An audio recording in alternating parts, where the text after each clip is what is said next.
It's empowering and it's very inspiring to play for women that you know are on the other side of something that catastrophic.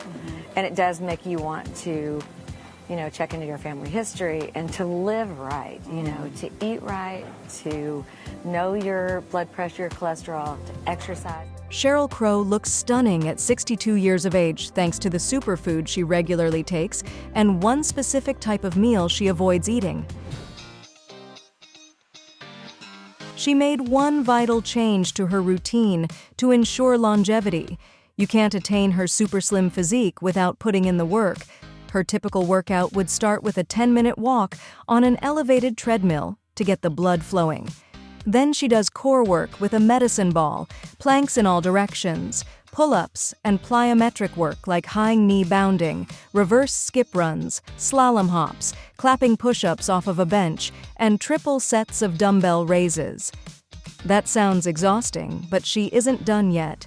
She also does box jumps on an apple crate about a foot high, and a potpourri of sumo squats, reverse lunges, step-ups, karaoke shuffles, and push-ups back and forth over a Reebok step. No wonder she is still in tip-top shape. However, in order to age gracefully, she had to adjust her training. Things have changed with getting older, like not being able to jog like I used to. But when I look in the mirror, I try to embrace those things and find the value in what I can do now. Listening to your body is key to aging. The last thing you want to do is get injured because your recovery rate is slower as you age. One way she tries to shore up her durability is through yoga. She takes a casual approach to yoga, putting the focus on the art of stretching and loosening her muscles and attaining inner peace, rather than reaching the perfect yoga pose. As for her diet, she has followed a special routine ever since a health scare. Her diet has a unique benefit. After a scary cancer diagnosis, she had to look at her life and overhaul her diet. She credits her fit figure to a pseudo-macrobiotic diet. Per her dietitian, her eating mainly consists of whole grains, fresh fruits, veggies, and lean proteins. Avocado, wild-caught tuna salad, roasted root vegetables, pomegranate juice, and quinoa salads are a few of her favorites. A unique benefit of this type of diet is that you don't have to be bogged down with a bunch of cleaning. The food is cooked with minimal ingredients which enhance the flavors of the dishes.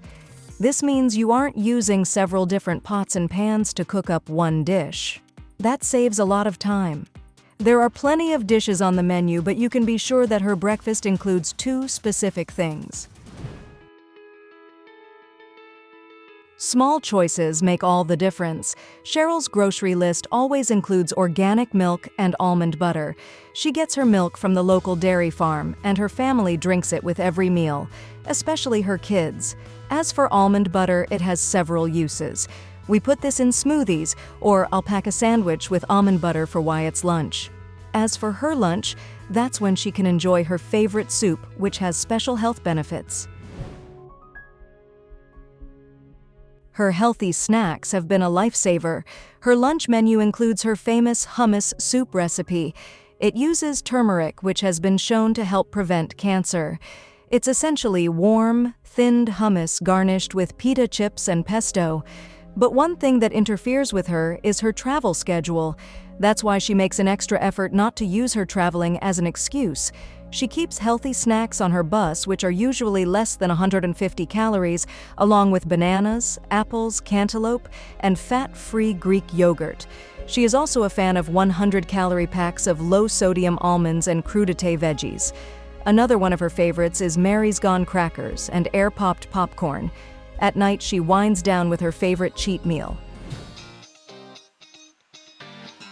Sheryl is just like us. She has her own food addiction. One meal that is in constant rotation is quinoa spaghetti. She also doesn't mind chowing down on some sweet potato fries, which she pulls out of her freezer. It's one of her food addictions. The Crow family loves their chicken recipes as well. Lean chicken meat served sparingly packs a protein punch. And on days when her concert is running long, she relaxes in style. A piece of dark chocolate and a glass of red wine. After the concert, we all pile in the bus, watch episodes of Mad Men, and eat popcorn or veggie chips. However, in order to live this healthy lifestyle, she had to give her one thing she really loved. Unfortunately, you can't have your cake and eat it too. She is a big believer in the idea that you are what you eat. If you put crap in your body, you'll feel like crap. You'll look like crap. It's harsh, but true. But if you put good things in there, you'll feel great. You'll look great. It's that simple. You are what you eat. You'll be what you eat. This meant she had to give up eating savory, finger-licking good food like fried chicken, mashed potatoes, and gravy. Her cancer was a wake-up call to eat better.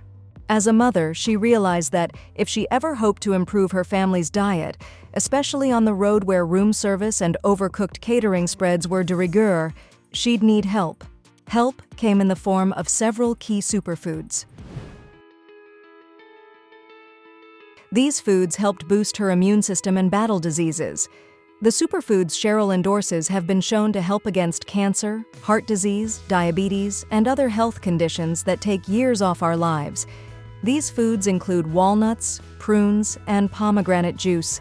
In fact, she loves her juice so much that she drinks it throughout the day.